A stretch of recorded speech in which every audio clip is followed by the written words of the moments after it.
There are some people that think that the best way to prepare for the return of Jesus is to spend all of our time watching the news, watching CNN, and watching every single thing that goes on with Israel, and that's how we're supposed to prepare our lives.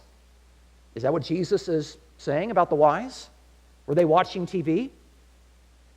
No, they were waiting for his return.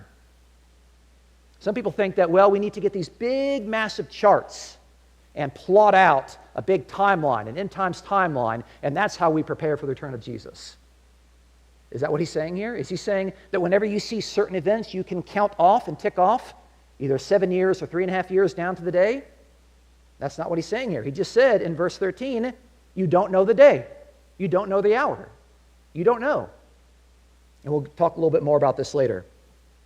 Again, all 10 were looking for the bridegroom. They were all anticipating the kingdom of God. But 5 of them prepared well, and 5 of them prepared foolishly, moronically. We do not want to be among the foolish. We want to be among the wise. But again, if I was just to take a show of hands, everyone here would claim to be among the wise. I just want to make sure that when we're leaving today, we are well informed on how to prepare well so that we're not deceiving ourselves. Jesus calls us in verse 13 to be on the alert, to be awake, to be watchful, and to be prepared.